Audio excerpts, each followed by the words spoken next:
தமிழகத்தில் பரவலாக மழை. திருவள்ளூர், நாமக்கல், சிதம்பரம் மற்றும் கோபியில் கனமழை பெய்ததால் மக்கள் மகிழ்ச்சி.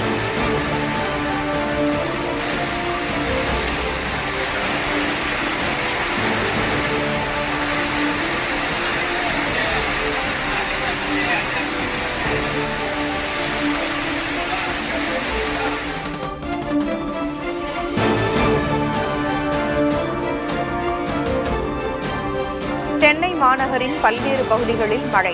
பூந்தமல்லி, ஆவடி, அம்பத்தூர் உள்ளிட்ட புறநகர் பகுதிகளிலும் பெய்த மழையால் குளிர்ச்சியான சூழல்.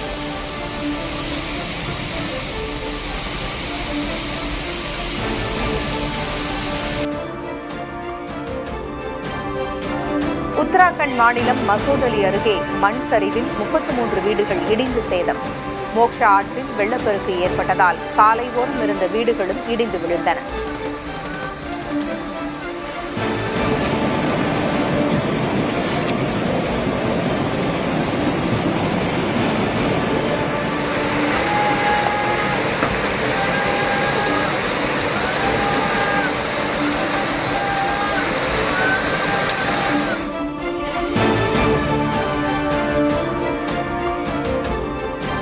உத்தராகண்ட் மாநிலம் ருத்ரபிரயாக் அருகே நிலச்சரிவு. பாதிக்கப்பட்ட பகுதிகளை பார்வையிடச் சென்ற பாஜக எம்பி நூல் இழையில் உயிர் தப்பினார்.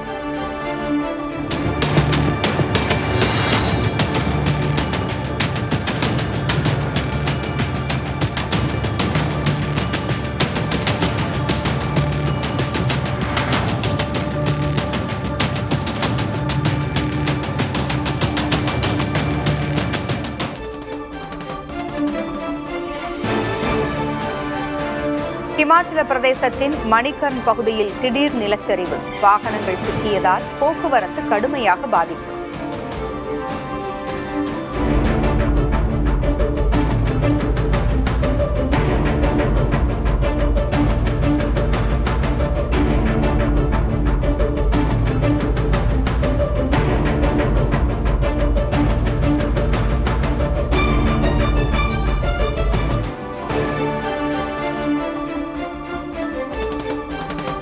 காசாவில் நடக்கும் பயங்கரத்தை உடனே முடிவுக்கு கொண்டுவர நடவடிக்கை எடுக்க வேண்டும்.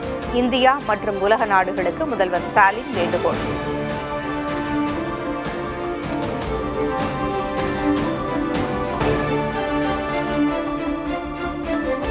அதிமுக விவகாரத்தில் அமித்ஷா தலையீடு இல்லை என பழனிசாமி திட்டவட்டம். உட்கட்சி விவகாரத்தில் பேச்சுவார்த்தை நடத்த டெல்லி செல்லவில்லை எனவும் விளக்கம். நான் உள்துறை அமைச்சர் தெளிவுபடுகிறார். அனைத்து இந்திய அண்ணா திராவிட முன்னேற்ற கழகத்தில் உள்கட்சி விவகாரத்தில் நான் தலையிட மாட்டேன். எல்லா பத்திரிகைகளும் ஊடகத்தில் வந்திருக்கிறது, என்கிட்ட ஆதாரமும் இருக்கு. அப்படி பேசிய பிறகு மீண்டும் மீண்டும் இவர் அழைச்சி பேசுறாரு, அவர் அழைச்சி பேசுறாரு. இதையெல்லாம் தயவு செய்து விட்டு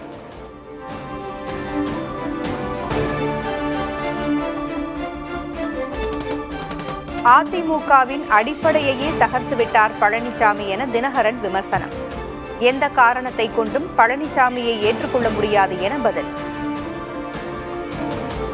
ஒரு சாதாரண உறுப்பினர் கூட பொதுச்செயலாளர் தேர்ந்தெடுக்கலாம், அவங்கெல்லாம் யார் வேணாலும் போட்டியிடலாங்கிறத தவிர்த்துட்டு பழனிசாமி தான் ஒண்டி போட்டிடுற மாதிரி ஒரு சட்டம் கொண்டு வந்ததுக்கு அப்புறம் அதிமுக இல்லை. அது இன்னைக்கு எடப்பாடி திராவிட முன்னேற்ற கழகம் தான் இருக்கு.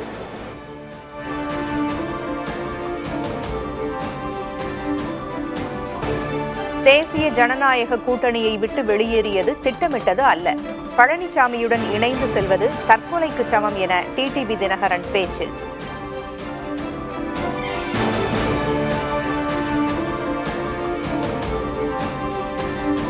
தேசிய ஜனநாயக கூட்டணியின் முதல்வர் வேட்பாளர் பழனிசாமிதான். அவரை முதல்வராக்க பாடுபடுவோம். தனது சொந்த சம்பாத்தியத்திற்கும் கணக்கு காட்ட வேண்டியுள்ளதாக அண்ணாமலை ஆதங்கம். திரு எடப்பாடி பழனிசாமி அவர்களை முதலமைச்சர் ஆக்குவதற்கு பாரதிய ஜனதா கட்சியினுடைய தொண்டர்கள் பாடுபடுவார்கள். ஏன்னா வாக்கு நம்ம கொடுத்திருக்கோம், எங்களுடைய தலைவர் கொடுத்திருக்கிறார். நான் சொந்தமாக நான் சம்பாரிச்சு ஒரு விவசாய நிலம் வாங்கினாலும் நான் மட்டும் எக்ஸ்பிளனேஷன் கொடுக்கணும்.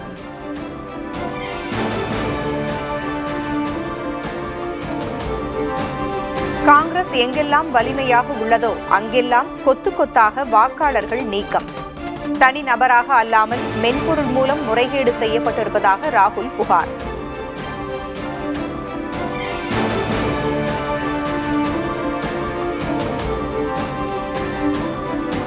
வாக்கு திருட்டு தொடர்பாக எதிர்காலத்தில் பெரிய அளவில் ஆதாரங்களை வெளியிடுவேன். இனிமேல்தான் ஹைட்ரஜன் குண்டு வரவுள்ளது என ராகுல் காந்தி விளக்கம்.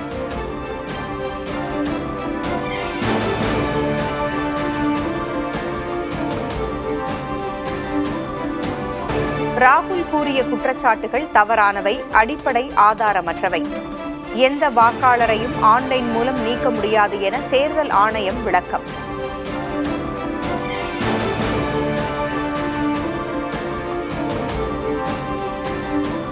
வாக்கு திருட்டு என்கிற பெயரில் பொய்யான பரப்புரையை ராகுல் காந்தி மேற்கொண்டு வருவதாக அமித்ஷா குற்றச்சாட்டு.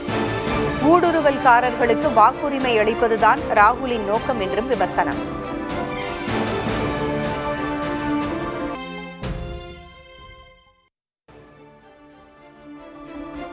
TNPSC குரூப் 2 தேர்வுக்கான ஹால் டிக்கெட் வெளியீடு.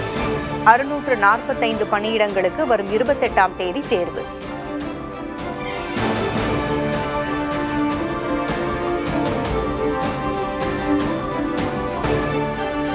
இந்தியாவுக்கு விதிக்கப்பட்ட 25% கூடுதல் வரியை அமெரிக்கா நீக்க வாய்ப்பு.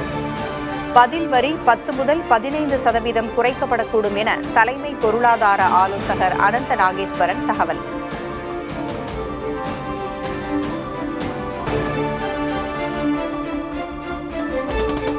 உலக தடகள சாம்பியன்ஷிப் தொடரில் பதக்கம் வெல்லும் வாய்ப்பை இழந்தார் நீரஜ் சோப்ரா.